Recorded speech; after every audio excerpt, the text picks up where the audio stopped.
Delhi blast case से ही जुड़ी doctor Shaheen और परवेज से एजेंसियां पूछताछ में जुटी हुई हैं और पूछताछ में बड़ा खुलासा वुल्फ पैक नाम के एक व्हाट्सएप ग्रुप का हुआ है जिससे कई नंबर्स जुड़े होने की जानकारी है।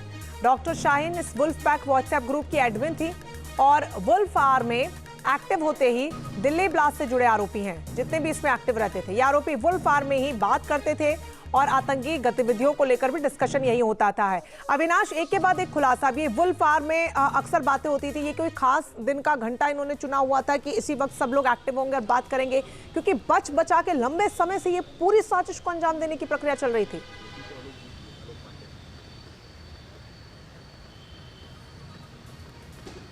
बिल्कुल, देखिए, इनका ऑपरेशन पिछले काफ़ी लंबे समय से चल रहा था और वुल्फ आवर यानी कि रात के वक्त ये जब सक्रिय जब एक्टिव होते थे तो इसके पीछे मकसद सिर्फ यही है कि एजेंसियों की नज़र से किस तरीके से बचा जाए, क्योंकि जो एजेंसियों की नज़र होती है ऐसे ग्रुप्स पर हमेशा बनी होती है। चूँकि देखा जाए तो इससे पहले भी जो तमाम ऐसे ग्रुप्स पकड़े गए जो आतंकी ग्रुप थे तो कहीं ना कहीं वो एजेंसियों के रडार पर थे।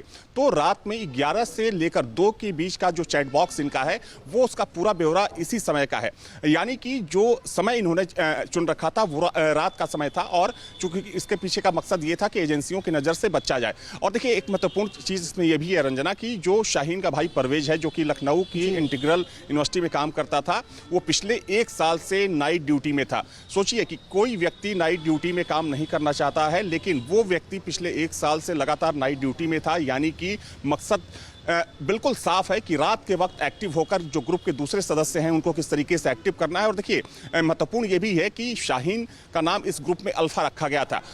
हॉल के नाम से इस ग्रुप को एक्टिव करती थी और उसके बाद जो भी निर्देश देना होता था वो रात में 11 से लेकर 2 के बीच में, और इसके लिए बाकायदा कोड वर्ड का, जैसा कि मैंने पहले भी कहा कि मैडम एक्स और मैडम जेड, तो बहुत बच बचाकर ये लोग काम कर रहे थे। हालांकि आखिर में पकड़े गए और जिस तरीके से अब एक एक कर जो कड़ियां इनकी खुल रही है, लगातार छापेमारी की जा रही है। कल लखनऊ में 13 जगहों पर छापेमारी की गई, कई संदिग्धों को उठाया है यूपी एटीएस ने।